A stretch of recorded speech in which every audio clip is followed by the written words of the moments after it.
जय श्री कृष्णा। राधे राधे। आज मैं आपको सुना रहा हूँ कामिका एकादशी व्रत की संपूर्ण कथा।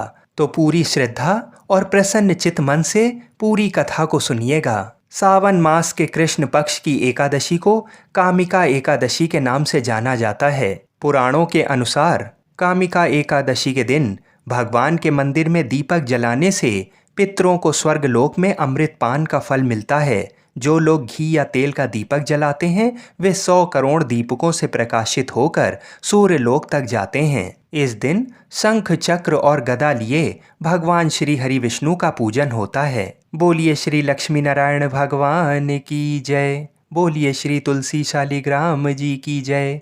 बोलिए श्री राधा कृष्ण भगवान की जय।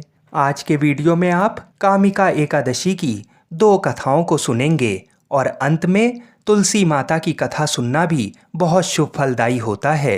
तो पूरी कथाओं को बहुत ही शांत मन से और प्रसन्न होकर सुनिएगा। इन कथाओं को सुनने से आपके सभी कष्ट दूर होंगे और मनोकामनाओं की पूर्ति होगी।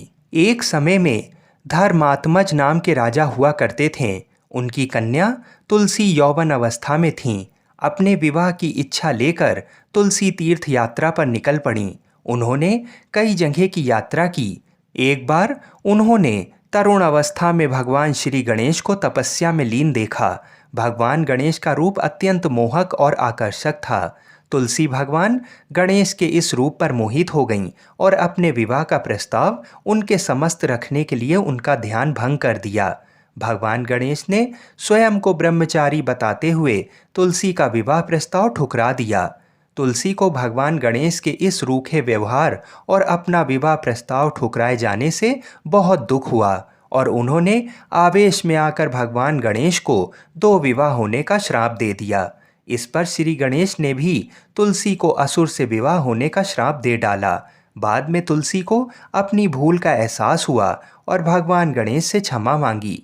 ना तुम्हारा शाप खाली जाएगा ना मेरा। मैं रिद्धि और सिद्धि का पति बनूंगा और तुम्हारा भी विवाह राक्षस जालंधर से अवश्य होगा, लेकिन अंत में तुम भगवान विष्णु और श्री कृष्ण की प्रिया बनोगी और कलयुग में भगवान विष्णु के साथ तुम्हें पौधे के रूप में पूजा जाएगा, लेकिन मेरी पूजा में तुलसी का प्रयोग नहीं किया जाएगा। भगवान श्री लक्ष्मी नारायण जी के चरणों का ध्यान करते हुए कामिका एकादशी की पौराणिक व्रत कथा को सुनते हैं। एक बार अर्जुन ने कहा, हे प्रभु, मैंने आषाढ़ माह के शुक्ल पक्ष की देवशैनी एकादशी का सविस्तार वर्णन सुना। अब आप मुझे श्रावण माह के कृष्ण पक्ष की एकादशी की कथा सुनाने की कृपा करें। इस एकादशी का नाम क्या है? इसकी विधि क्या है? इसमें किस देवता का पूजन होता है? इसका उपवास करने से मनुष्य को किस फल की प्राप्ति होती है? तब भगवान श्री कृष्ण जी ने कहा, हे श्रेष्ठ धनुर्धर, मैं सावन माह की पवित्र एकादशी की कथा सुनाता हूँ। इसे ध्यान पूर्वक श्रवण करो। एक बार इस एकादशी की पावन कथा को भीष्म पितामह ने लोकहित के लिए नारद जी से कहा था। एक समय नारद जी ने कहा, हे पितामह, आज मेरी सावन के कृष्ण पक्ष की एकादशी की कथा सुनने की इच्छा है, अतः आप इस एकादशी की व्रत कथा विधान सहित सुनाइए। नारद जी की इच्छा को सुन भीष्म पितामह ने कहा, हे नारद जी, आपने बहुत ही सुंदर प्रस्ताव किया है। अब आप बहुत ध्यानपूर्वक इसे श्रवण कीजिए। सावन माह के कृष्ण पक्ष की एकादशी का नाम कामिका एकादशी है। इस एकादशी की कथा सुनने मात्र से ही वाजपेयी यज्ञ के फल की प्राप्ति होती है। कामिका एकादशी के उपवास में शंख चक्र गदाधारी भगवान विष्णु का पूजन होता है। जो मनुष्य इस एकादशी को धूप दीप नैवेद्य आदि से भगवान विष्णु की पूजा करते हैं, उन्हें गंगा स्नान के फल से भी उत्तम फल की प्राप्ति होती है। सूर्य ग्रहण और चंद्र ग्रहण में केदार और कुरुक्षेत्र में स्नान करने से जिस पुण्य की प्राप्ति होती है, वह पुण्य कामिका एकादशी के दिन भगवान विष्णु की भक्ति पूर्वक पूजा करने से प्राप्त हो जाता है। भगवान विष्णु की श्रावण माह में भक्ति पूर्वक पूजा करने का फल समुद्र और वन सहित पृथ्वी दान करने के फल से भी ज़्यादा होता है। व्यतिपात में गंड की नदी में स्नान करने से जो फल प्राप्त होता है, वह फल भगवान की पूजा करने से मिल जाता है। संसार में भगवान की पूजा का फल सबसे ज़्यादा है, अतः भक्ति पूर्वक भगवान की पूजा न बन सके तो श्रावण माह के कृष्ण पक्ष की कामिका एकादशी का उपवास अवश्य करना चाहिए। आभूषणों से युक्त बछड़ा सहित गौदान करने से जो फल प्राप्त होता है वह फल कामिका एकादशी के उपवास से मिल जाता है।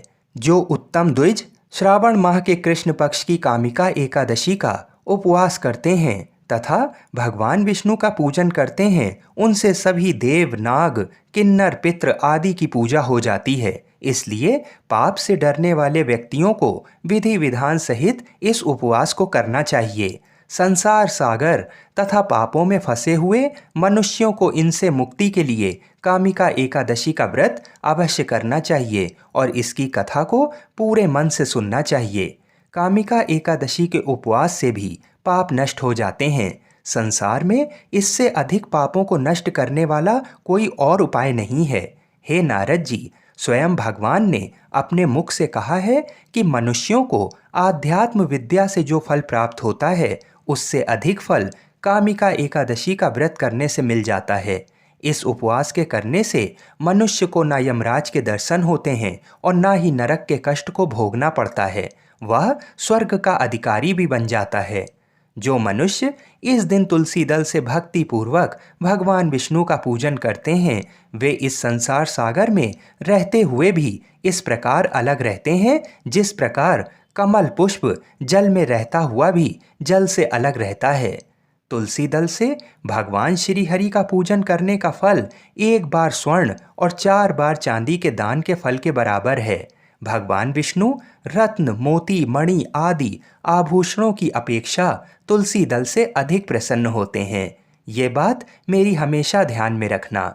जो मनुष्य प्रभु का तुलसी दल से पूजन करते हैं उनके सभी पाप नष्ट हो जाते हैं। हे नारद जी, मैं भगवान की अति प्रिय श्री तुलसी जी को प्रणाम करता हूँ। तुलसी जी के दर्शन मात्र से मनुष्य के सभी पाप नष्ट हो जाते हैं और शरीर के स्पर्श मात्र से मनुष्य पवित्र हो जाता है। तुलसी जी को जल से स्नान कराने से मनुष्य की सभी यम यातनाएं नष्ट हो जाती हैं। जो मनुष्य तुलसी जी को भक्ति पूर्वक भगवान के श्री चरण कमलों में अर्पित करता है उसे मुक्ति मिलती है।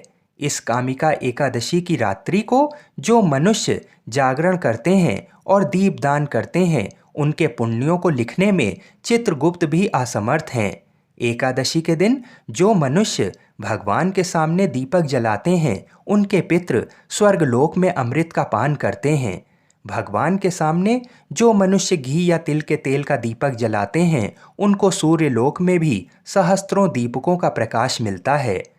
एक बार की बात है, एक गांव में एक वीर क्षत्रिय रहता था। एक दिन किसी कारणवश उसकी ब्राह्मण से हाथापाई हो गई और ब्राह्मण की मृत्यु हो गई। अपने हाथों मारे गए ब्राह्मण की क्रिया उस क्षत्रिय ने करनी चाहिए, परंतु पंडितों ने उसे क्रिया में शामिल होने से मना कर दिया। ब्राह्मणों ने बताया कि तुम पर ब्रह्म हत्या का दोष है, पहले प्रायश्चित कर लो, इस पाप से मुक्त हो जाओ, तब हम तुम्हारे घर भोजन करेंगे। इस पर क्षत्रिय ने पूछा कि इस पाप से मुक्त होने के क्या उपाय हैं। तब ब्राह्मणों ने बताया कि सावन माह के कृष्ण पक्ष की एकादशी को भक्ति भाव से भगवान श्रीधर का व्रत एवं पूजन कर ब्राह्मणों को भोजन करा के सदक्षिणा के साथ आशीर्वाद प्राप्त करने से इस पाप से मुक्ति मिलेगी। ब्राह्मणों के बताए हुए तरीके पर व्रत कराने वाली रात में भगवान श्रीधर ने क्षत्रिय को दर्शन देकर कहा कि तुम्हें ब्रह्म हत्या के पाप से मुक्ति मिल गई है। इस व्रत के करने से ब्रह्म हत्या आदि के सभी पाप नष्ट हो जाते हैं और इस लोक में सुख भोग कर प्राणी अंत में विष्णु लोक को जाते हैं। इस कामिका एकादशी के महात्म्य के श्रवण व पठन से मनुष्य स्वर्ग लोक को अवश्य प्राप्त करता है। बोलिए श्री लक्ष्मी नारायण भगवान की जय। बोलिए श्री राधे कृष्ण भगवान की जय। बोलिए श्री तुलसी शालिग्राम जी की जय। आप सभी को कामिका एकादशी व्रत की हार्दिक शुभकामनाएं। भगवान श्री लक्ष्मी नारायण जी हम सभी की मनोकामनाओं को पूर्ण करें। जय जय श्री राधे। कहते हैं इस दिन तुलसी विवाह की कथा सुनना भी अनंत फलों को देने वाला होता है। तो आइए भगवान श्री लक्ष्मी नारायण जी के चरणों का ध्यान करते हुए तुलसी विवाह की कथा को सुनते हैं। सावर्णी मुनि की पुत्री तुलसी अपूर्व सुंदरी थीं। उनकी इच्छा थी कि उनका विवाह भगवान नारायण के साथ हो। इसके लिए उन्होंने नारायण पर्वत की घाटी में स्थित बद्री वन में घोर तपस्या की। दीर्घ काल तक तपस्या के उपरांत ब्रह्मा जी ने प्रसन्न होकर दर्शन दिया और वर मांगने को कहा। तुलसी जी ने कहा, सृष्टिकर्ता ब्रह्मदेव, आप अंतर्यामी हैं, सबके मन की बात जानते हैं, फिर भी मैं अपनी इच्छा आपसे बताती हूँ। मैं चाहती हूँ कि भगवान श्री नारायण मुझे पति रूप में मिलें। ब्रह्मा जी ने कहा, तुम्हारा अभीष्ट तुम्हें अवश्य मिलेगा। अपने पूर्व जन्म में किसी अपराध के कारण तुम्हें श्राप मिला है। इसी प्रकार भगवान श्री नारायण के एक पार्षद को भी दानव कुल में जन्म लेने का श्राप मिला है। दानव कुल में जन्म लेने के बाद भी उसमें नारायण का अंश विद्यमान रहेगा। इसलिए इस जन्म में पूर्व जन्म के पाप के शमन के लिए संपूर्ण नारायण तो नहीं मिलेंगे, लेकिन नारायण के अंश से युक्त दानव कुल जन्म में उस शापग्रस्त पार्षद से तुम्हारा विवाह होगा। शाप मुक्त होने पर भगवान श्री नारायण सदा सर्वदा के लिए तुम्हारे पति हो जाएंगे। तुलसी ने ब्रह्मा के इस वर को स्वीकार किया, क्योंकि मानव कुल में जन्म के कारण उस मायावी भोग को तो भोगना ही था। तुलसी बद्री वन में ही रहने लगी। नारायण का वह पार्षद दानव कुल में जलंधर के नाम से पैदा हुआ था। कुछ दिनों बाद वह भ्रमण करता हुआ बद्री वन में आया। यहाँ तुलसी को देखते ही वह उस पर मंत्रमुग्ध हो गया। तुलसी के सामने उसने अपने विवाह का प्रस्ताव रखा। इतने में ही महाब्रह्मा जी आ गए और तुलसी से कहा, तुलसी, जलंधर को देखो, कैसा देवोपम उसका स्वरूप है। दानव कुल में जन्म लेने के बाद भी लगता है जैसे इसके शरीर में नारायण का वास हो। तुम प्रस्ताव को सहर्ष स्वीकार कर लो। तुलसी को भी लगा कि उसकी तपस्या पूर्ण हुई, उसे इच्छित फल मिला है। जलंधर के साथ उसका गंधर्व विवाह हो गया और वह जलंधर के साथ उसके महल में पत्नी बनकर आ गई। जलंधर ने अपनी परम सुंदरी सती साध्वी पत्नी तुलसी के साथ बहुत दिनों तक राज्य किया। उसने अपने राज्य का इतना विस्तार किया कि देवलोक तक उसके अधिकार में आ गया। स्वर्ग का सुख भोगने वाले देवताओं की दशा भिखारियों जैसी हो गई। जलंधर किसी को कष्ट नहीं देता था, पर अधिकार और राज्य छिन जाने से सारे देवता मिलकर ब्रह्मा, विष्णु और शिव जी की सभा में गए तथा अपनी विपत्ति सुनाई। ब्रह्मा जी ने कहा, तुलसी परम साध्वी हैं, उसका विवाह जलंधर से मैंने ही कराया था। जलंधर को तब तक नहीं हराया या मारा जा सकता जब तक तुलसी को ना छला जाए। विष्णु जी ने कहा, जलंधर पूर्व जन्म में मेरा पार्षद था, श्राप के कारण उसे दैत्य कुल में जन्म लेना पड़ा। इस जन्म में भी मेरा अंश उसमें व्याप्त है। साथ ही तुलसी के पतिव्रत धर्म से वह अजय है। फिर देवताओं की सहमति से भगवान शिव ने जलंधर के पास संदेश भेजा कि या तो वह देवताओं को राज्य लौटा दे या फिर उनसे युद्ध करे। जलंधर शंकर के पास पहुंचा। उसने कहा, देवादिदेव, आपके लिए देवताओं का पक्ष लेना उचित नहीं है। राज्य बढ़ाना हर राजा का कर्तव्य है। मैं किसी को दुखी नहीं कर रहा हूँ। देवताओं से कहिए कि वे मेरी प्रजा बनकर रहे। मैंने आपका कोई भी अपमान नहीं किया है। हमारा आपका युद्ध शोभा नहीं देता है। अगर आप हार गए तो बड़ी लज्जा की बात होगी। मैं हार गया तो आपकी कीर्ति बहुत अधिक नहीं बढ़ेगी। भगवान शंकर फिर हंसने लगे। वे तो सब रहस्य समझते थे। तुलसी और जलंधर के पूर्व जन्म के श्राप की अवधि लगभग पूरी हो चुकी थी। फिर शंकर जी बोले, इसमें कीर्ति और लज्जा की बात नहीं है। तुम देवों को राज्य लौटाकर उन्हें उनके पद पर प्रतिष्ठित होने दो। युद्ध से बचने का यही एक उपाय है। जलंधर ने कहा, मैंने युद्ध के बल से देवलोक जीता है। कोई उसे युद्ध के द्वारा ही वापस ले सकता है। ये मेरा अंतिम उत्तर है। अब मैं जा रहा हूँ। ऐसा कहकर जलंधर चला गया। उसने अपनी पत्नी तुलसी को सारी बातें बताईं और कहा, कर्म भोग सब काल सूत्र में बंधा है। जीवन में हर्ष, शोक, भय, सुख, दुख, मंगल, अमंगल काल के अधीन है। हम तो केवल निमित्त हैं। संभव है भगवान शिव देवों का पक्ष लेकर मुझसे युद्ध करें। तुम चिंता मत करना, तुम्हारा सती तेज मेरी रक्षा करेगा। दूसरे दिन भगवान शंकर के नेतृत्व में देवताओं ने युद्ध छेड़ दिया। जलंधर ने भीषण बाणों की वर्षा कर उनका वेग रोका। उसके प्रहार से देवता डगमगाने लगे। उसने दानवी शक्ति का प्रयोग कर मायावी युद्ध आरंभ किया। युद्ध स्थल पर वह किसी को भी दिखाई नहीं देता था, पर उसके अस्त्र शस्त्र प्रहार कर देवों को घायल कर रहे थे। देवगण अपने अस्त्र चलाएं तो किस पर चलाएं, क्योंकि कोई शत्रु सामने था ही नहीं।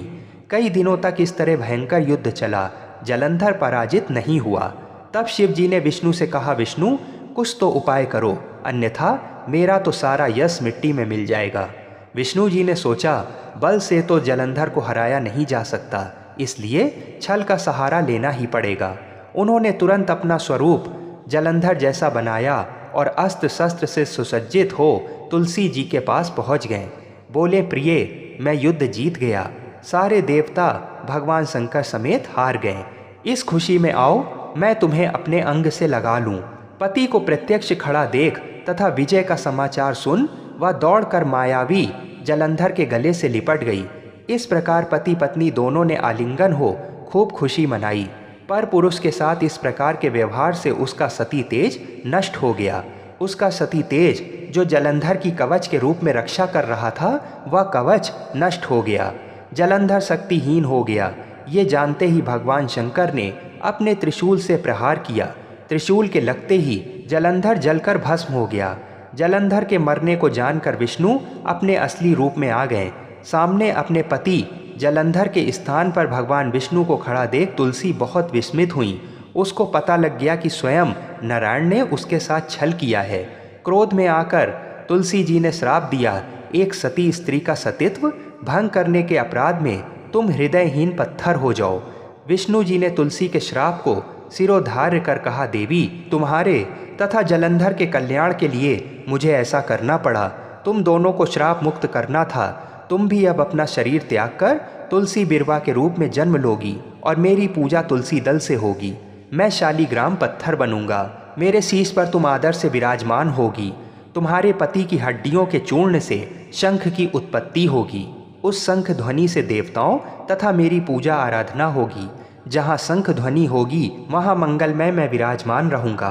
तुमने पूर्व जन्म में बद्रीवन में मुझे पाने के लिए बड़ी तपस्या की थी। अब अगले जन्म में मैं नारायण प्रस्तर के रूप में बद्रीनाथ वन में स्थापित होऊंगा और मेरी पूजा अर्चना फल फूल से ना होकर तुम्हारी तुलसी दल से होगी।